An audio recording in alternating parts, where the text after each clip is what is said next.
Bien amigos, tal y como habíamos anunciado, nos place recibir en el espacio estelar del día a Iván Ernesto Gatón, experto en temas internacionales. Bienvenido.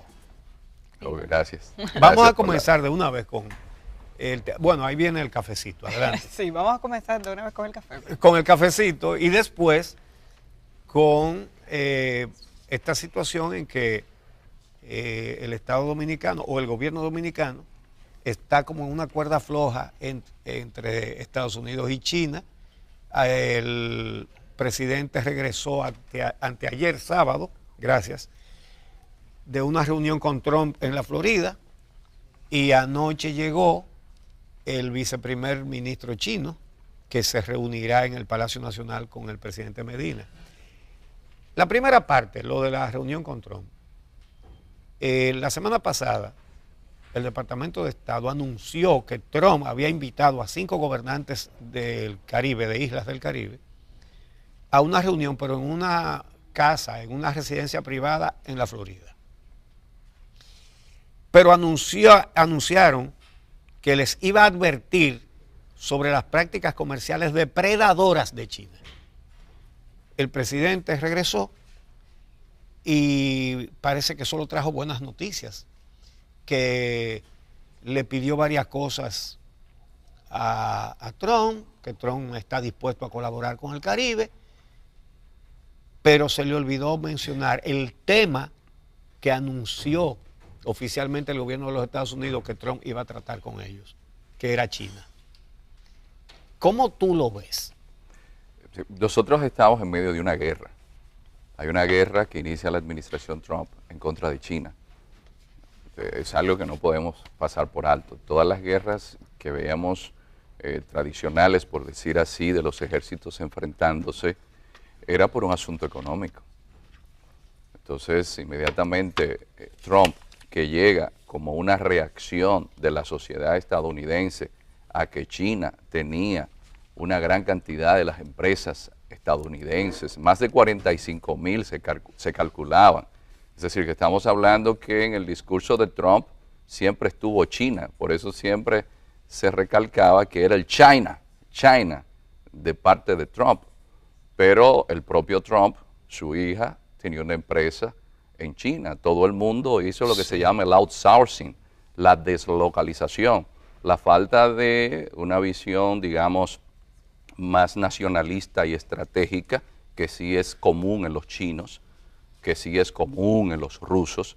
En Estados Unidos, la globalización neoliberal que ellos promovieron, simplemente decidieron, para no pagarle bien a mis empleados aquí, me los llevo a China, pero los chinos tienen algo que se llama paciencia estratégica y tienen una visión en el largo plazo. Y Deng Xiaoping, que viene protegido por un hombre como Zhou Enlai, que es una de las personas claves, y que previo a Zhou Enlai tuvimos a Liu Shaoqi, que es cuando llega Mao con la revolución cultural, porque Liu Shaoqi junto a Deng Xiaoping eran la gente que estaban viendo una salida alternativa a la rusa en cuanto a lo económico.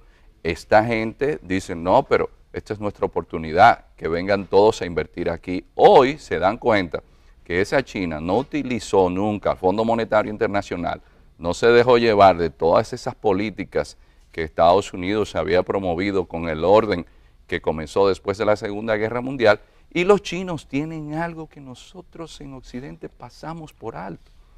En la historia milenaria de China, todo lo que llega a China se chiniza, hasta el budismo. Es decir, una sociedad que incluso su nombre es Zhongguo, que significa reino del centro, ellos no ven nada fuera de su perspectiva. Y si llega algo extranjero, tiene que adaptarse a los chinos. Nada que venga de fuera, los chinos lo van a adoptar, incluyendo el comunismo, que ese comunismo chino no es el comunismo soviético. Entonces, los chinos... No participan en el mercado igual que... Su participación en el mercado te lo indica. Y unos chinos, que es importante resaltar, ven los últimos 100 años de 1800, los 100 años que corren desde 1839 hasta 1949 como como el siglo de la humillación, donde la guerra del opio, donde llegaron los japoneses, donde todo el mundo llegó, los franceses, los portugueses, todos depredaron.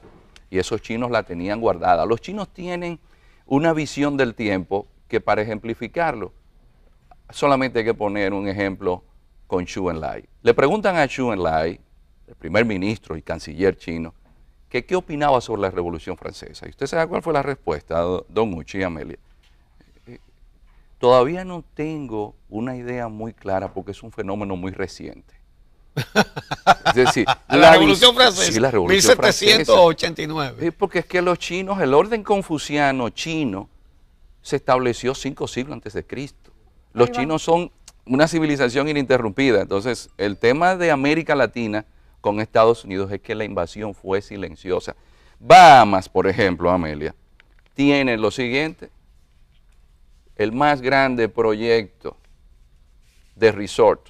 Que dicen que lo trajeron aquí primero los chinos y que aquí no le hicieron caso. Que hay un problema serio para terminarlo ahora por otros asuntos con uno de los inversionistas, pero los chinos ya tienen invertido 3.400 millones de dólares. En Bahamas. En Bahamas. Santa Lucía tiene apenas 618 kilómetros cuadrados, pero los chinos van a hacer un hipódromo, los chinos van a hacer un resort, porque en Santa Lucía las carreras de caballos son muy famosas, pero los chinos, ¿qué están haciendo?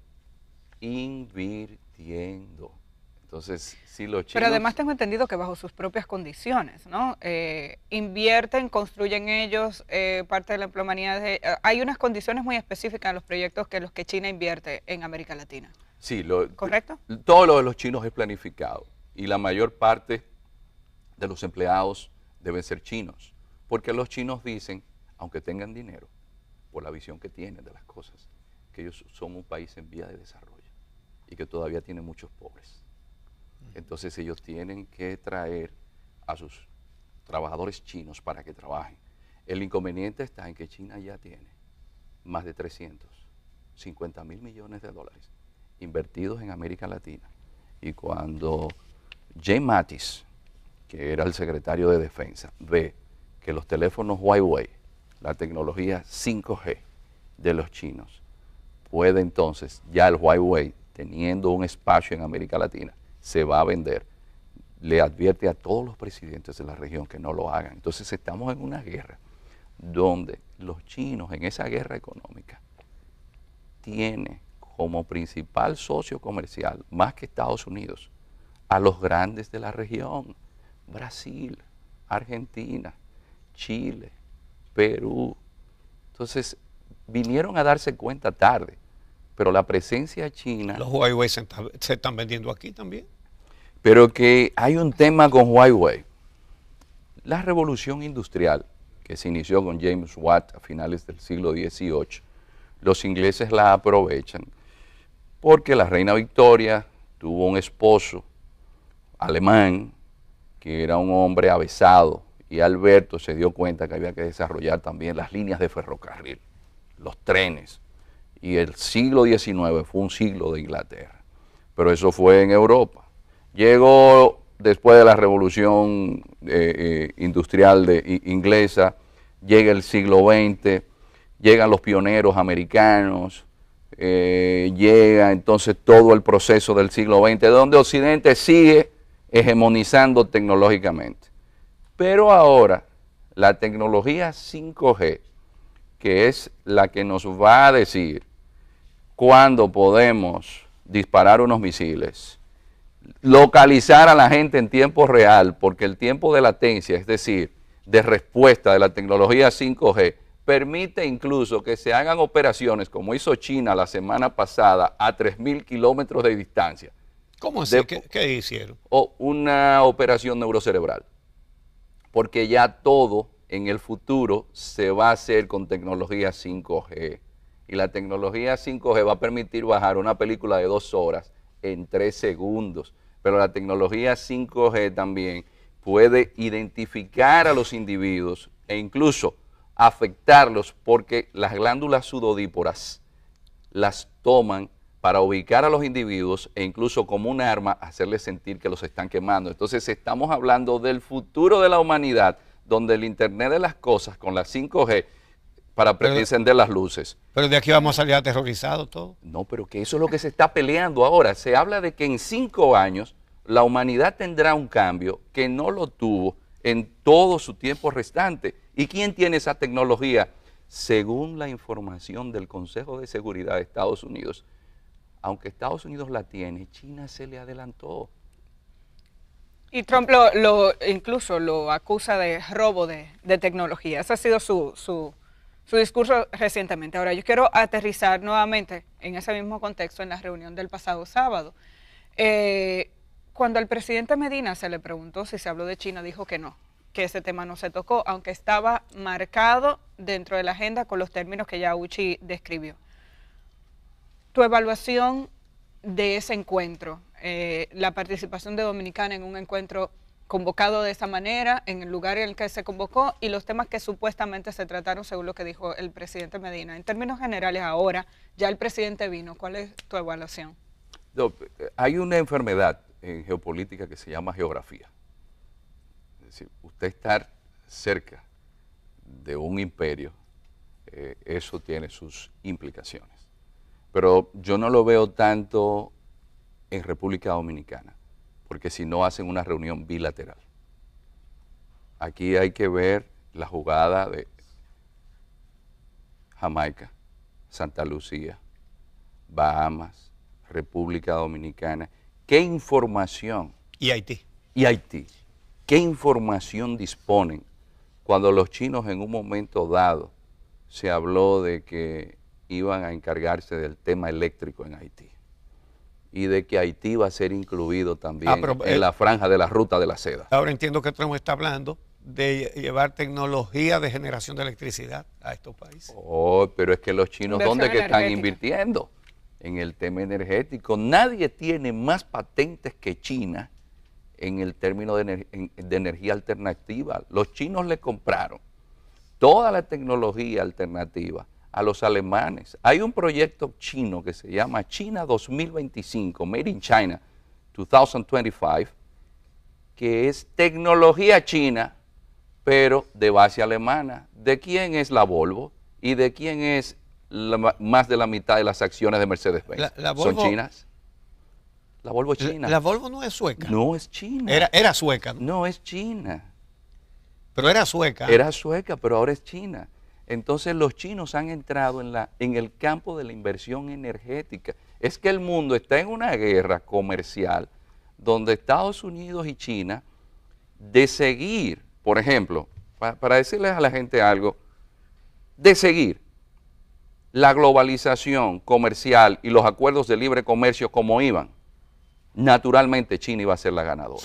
¿Cómo tú interpretas el hecho de que la convocatoria a esa reunión, en esa convocatoria oficialmente el gobierno de los Estados Unidos dice que se va a tratar la política comercial depredadora de China, y al regresar el presidente dice que se trataron tales y cuales cosas, pero esa no la menciona? No, le preguntaron y dijo que no se trató. Eso, bueno, verdad, que no se trató. Eso fue lo que fue más lejos, que no se trató. Y lo que habló fue de lo que él pidió y que le dijeron que sí, que lo iban a pensar, etcétera, etcétera.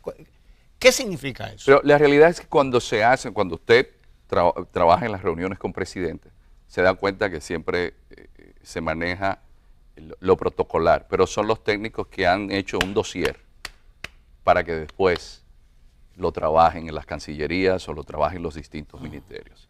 Es decir, que puede ser posible que eso haya sucedido porque es habitual. Se lo digo por experiencias previas que he tenido trabajando con presidentes. Usted prepara, los presidentes puede ser que en ese momento hasta se pongan a hablar de otras cosas, pero el documento lo manejan los ministros, lo manejan los secretarios de Estado o la gente que va a encargarse del tema. Pero obviamente que el simple anuncio de que era para abordar esos temas y que ya tenemos a Mike Pompeo, que es el secretario de Estado, primer secretario de Estado que fue jefe de la CIA, diciendo que hay que tener cuidado con la relación con China, evidentemente que Estados Unidos, cuando habla de que va a tomar en consideración nuevas prácticas de inversión o nuevas inversiones o nuevas atenciones para la región, es un tema que está en la mesa. ¿Qué papel puede jugar República Dominicana en este contexto? Estamos hablando, perdón, del anuncio de una delegación estadounidense que vendrá aquí en los próximos 90 días. Llegó el viceprimer ministro chino ayer a República Dominicana con el objetivo de estar hasta mañana. En este juego diplomático y político, ¿no? República Dominicana está en el medio. ¿Cuál debe ser nuestro rol? Mire, el problema está en que cuando los grandes están peleando, los pequeños debemos saber buscar el equilibrio, balancearnos. Y nosotros estamos en una posición muy difícil, sobre todo porque por primera ocasión vemos cómo desde el Departamento de Estado se habla puntualmente cuando usted rompe vínculos diplomáticos con un país, cuando usted ya tiene relaciones diplomáticas con ese país, cuando tan evidentemente la administración Trump ha roto todo el orden internacional. Es decir, hay que estar claro, la administración Trump le ha dado un puñetazo a la mesa y ha hecho saltar todo lo que estaba. Entonces, nosotros sí debemos tener pero no rompen relaciones con China ellos. Y la presión contra la República Dominicana y los demás es que hemos establecido relaciones ahora con China, nosotros el año pasado, y cosas que ellos hicieron cediendo a la presión de China frente a Taiwán, y ellos cedieron hace 40 años. Sí, pero que los imperios tienen sus lógicas y es el interés nacional. Y nosotros tenemos nuestro interés pero también. la mayoría de los países nuestros se hace difícil que sus élites se cohesionen en torno a un interés común. Ahí está la diferencia con China. Los chinos tienen una visión común de destino.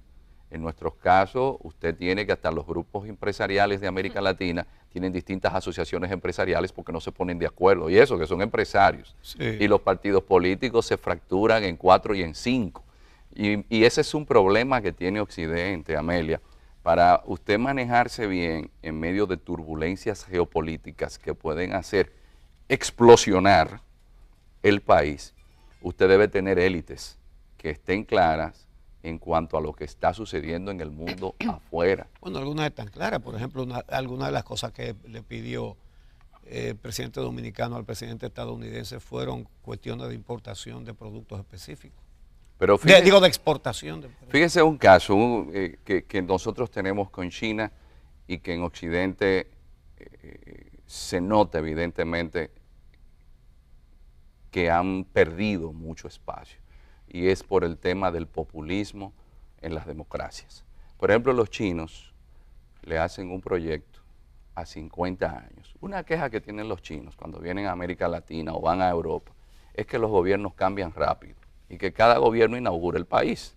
Entonces, los chinos hacen proyectos de 50 años. Entonces, decía Van Rompuy, que era el presidente de la Unión Europea, decía: miren, todos los políticos en Occidente sabemos lo que hay que hacer para que se resuelvan los problemas.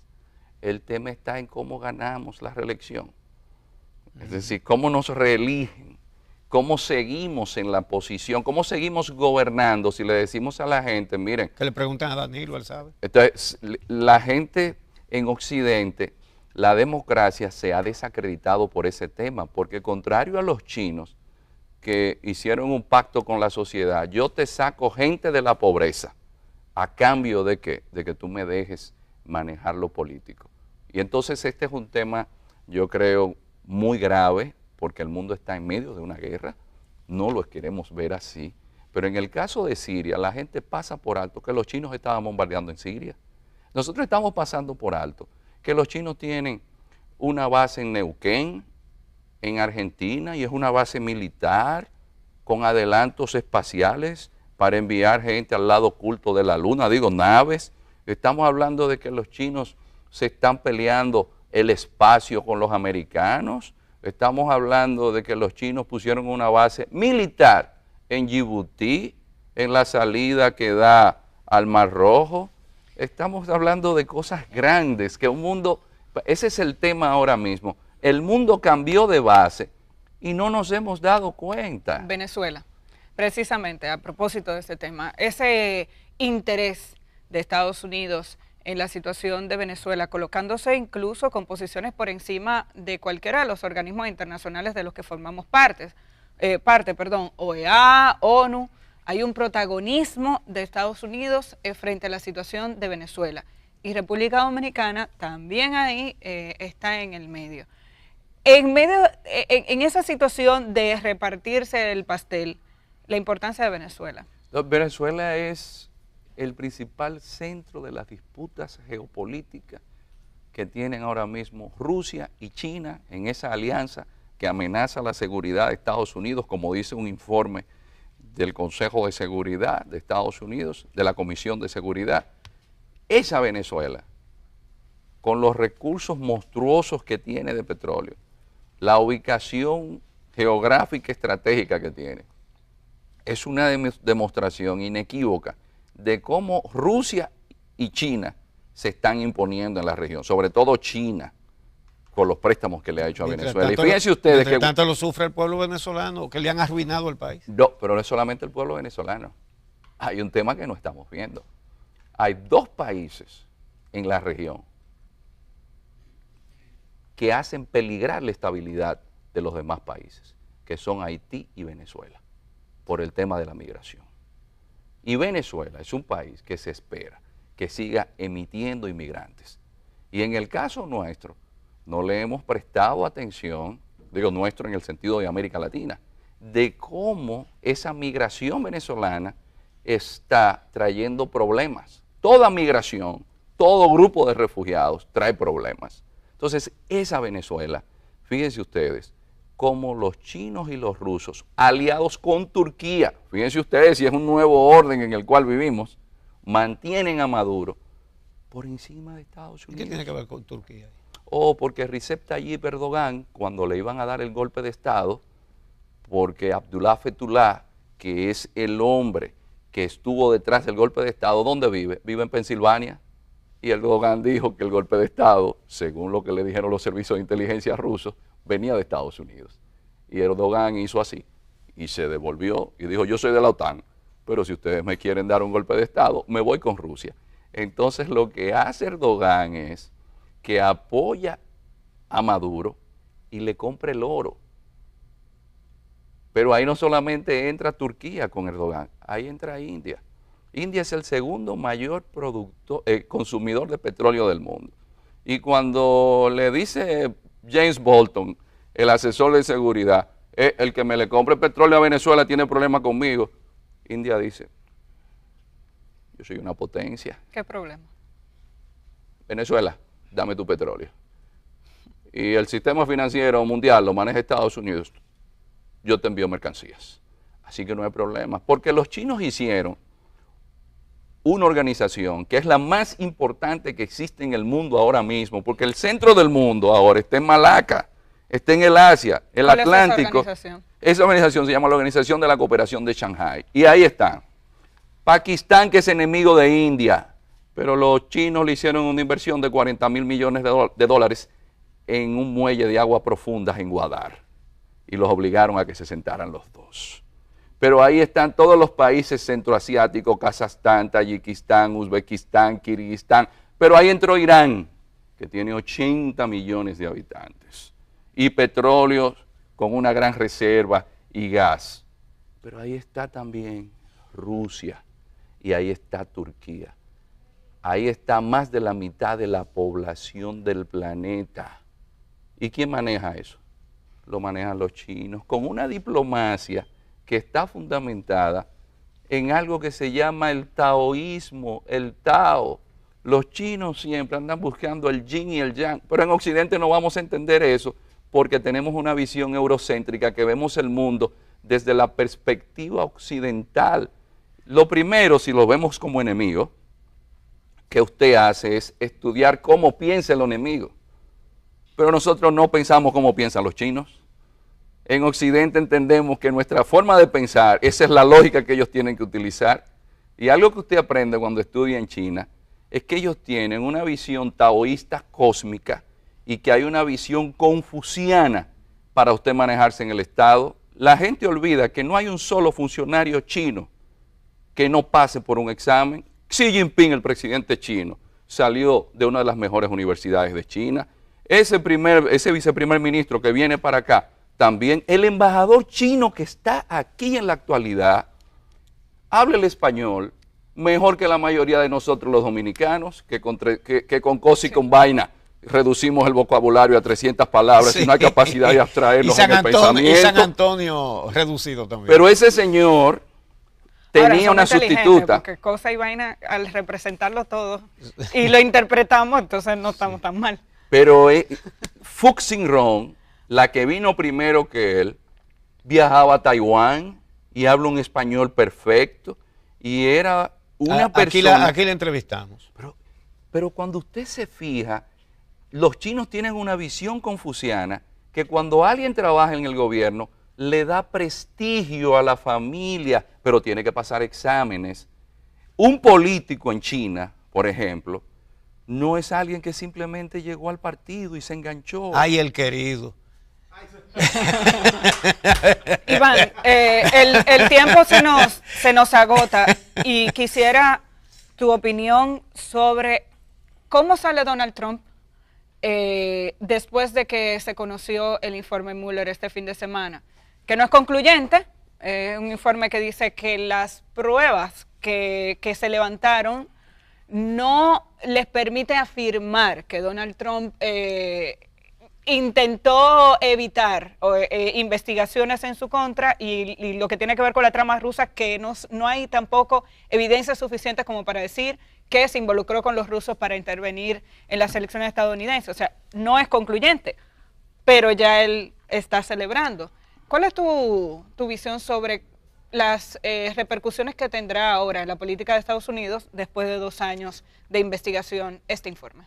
Miren, Donald Trump es una persona que representa a fuertes grupos de intereses estadounidenses. Es decir, Donald Trump no está ahí solo. Y Donald Trump, esta investigación comenzó desde antes de asumir la presidencia.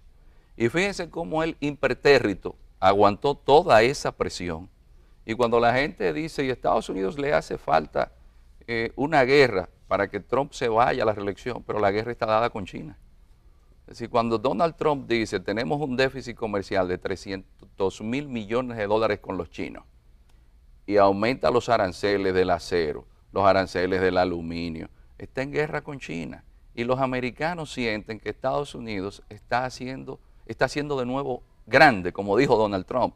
Siempre he dicho... ¿No le impactan las 30 gente de su entorno que sí están sometidos a la justicia, algunos condenados por este caso? O sea, el informe lo libera de alguna manera a él, pero alrededor suyo hay gente presa y condenada por el tema. Pero que Donald Trump llegó con un expediente hasta de no pagar impuestos, que es lo más sagrado en Estados Unidos. Es decir, si hay un hombre que llegó al poder, eso se lo saltaron por encima de todo y que va a ganar la reelección. Es decir, hay algo que la gente olvida. Cuando Donald Trump asume la presidencia, inscribió de inmediato su reelección. Sí. Porque vamos a tener Donald Trump por 4 años más. Porque es que Donald Trump es una reacción a esa pérdida de hegemonía de Estados Unidos y donde la élite política estadounidense llegó a reflejar los intereses de la plutocracia. Obama dijo, que es algo serio porque es el hombre que más se benefició de no ponerle restricción a las inversiones en la campaña para un candidato, dijo que el fallo de la Corte Suprema de Estados Unidos permitiendo la inversión ilimitada en un candidato político era la puñalada más grande que se le daba a la democracia en Estados Unidos. Estados Unidos tiene lobistas, señores, que son los que mantienen a los congresistas y le dicen, no, si tú defiendes mis intereses, yo te voy a mantener ahí. Eso es Estados Unidos. Por eso es que la democracia ahora mismo tiene que revisarse. Porque si eso es Estados Unidos, que tiene ese tipo de conformación que solamente permite a los grupos financieros, porque hay que estar claro, en Estados Unidos quien maneja es el poder financiero. Bueno, muchísimas gracias, Iván. Siempre quedan muchas cosas por hablar con Iván Gatón. Interesantísima conversación con Iván Gatón, doctor en Derecho Internacional. Vamos a hacer la pausa. Cuando regresemos hablaremos de vivienda. Vamos a hablar de acceso a vivienda y la presentación de un corto que se llama Batata. De eso hablaremos cuando regresemos con representantes de Casa Ya. Estarán con nosotros.